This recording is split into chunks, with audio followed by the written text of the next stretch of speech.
Crete is a sizable island, the fifth biggest in the Mediterranean. Steeped in history, and home to some of the most notorious nightlife in the world, this beautiful island has something for everyone. Whether you're looking to party, or for a cultural education, you can narrow down your choices of where to stay based on what you want. We'll start with Chania, the home of Crete's Western International Airport. It is an easily accessible ancient city surrounded by beautiful beaches, and packed with historical attractions and archaeological sites.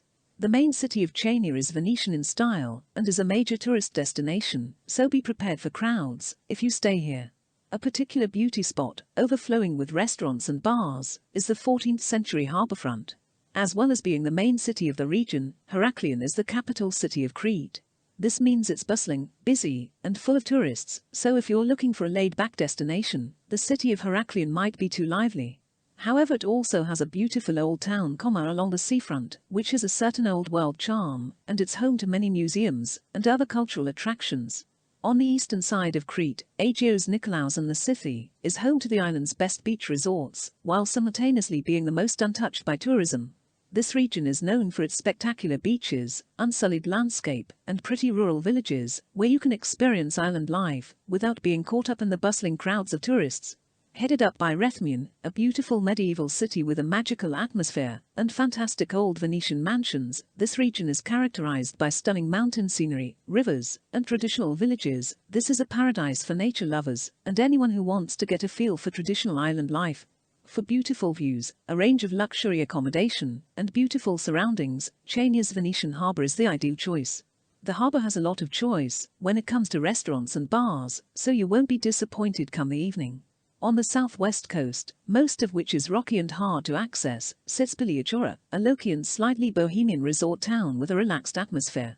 It has beaches either side which are good for sunbathing, but which also catch the wind, so they are perfect for a spot of windsurfing if you're feeling adventurous.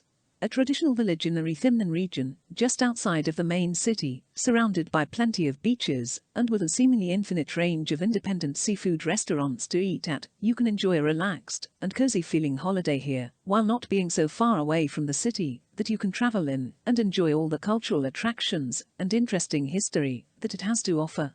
Malia is best known for its vibrant party scene. Most people have heard of this town as a favorite destination for mates' weekends away, or bachelorette and bachelor parties, and for good reason. Malia is certainly the best town to visit for booming nightlife.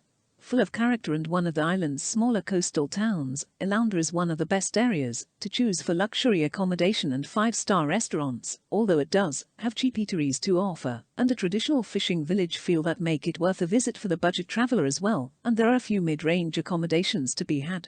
The most bohemian beach on Crete, this is the best destination for young travelers finding themselves, or looking for a really relaxed trip. Home of the famous cliff cave houses, and an amazingly dramatic natural landscape, Matala is busy with tourists during the day, but, since most people just come on a day trip, it quietens down a lot in the evening. A fun seaside town, Matala is lively and photogenic. Hersonissos is 15 miles east of Crete's capital, Heraklion. In recent times, it has changed dramatically with the growth of tourism. What was once a sleepy part of Crete is now the first place tourists look to for a Cretan holiday. This was a hippie town long before mass tourism attracted huge numbers to Crete. Times have changed somewhat with the pace of life quickening up a little as more hotels have appeared to cater for tourists. Palaichora is on a peninsula on Crete's southwest coast. Kissamos, a modern resort, 20 miles east of Chania and its airport, has a direct ferry to Athens. Agriculture remains an important part of the economy for its 5,000 inhabitants. The wine and olive oil produced here have gained a good reputation far and wide.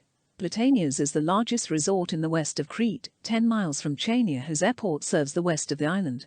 It is a purpose-built development behind a lovely sandy beach. Palaichora is a place that has become very popular with package tour visitors, largely from Northern Europe and especially the Scandinavian countries. This small town is east of Heraklion and your probable airport of entry to Crete. Its appeal is such that many tourists visit time and again. Couples wanting a romantic break could do worse than choosing this lovely inlet surrounded by palms. It is a small port, where weapons were unloaded during the Cretan Revolution. If a quiet beach is your idea of heaven, Malia is a place to investigate when you are choosing your next holiday. It is just a short distance from Chania and its airport. You can easily visit busier places before heading back to your base. Bars and restaurants are readily available both at the beach and in the town. As with any destination, you should pick the place you stay in Crete based on what you want out of your trip.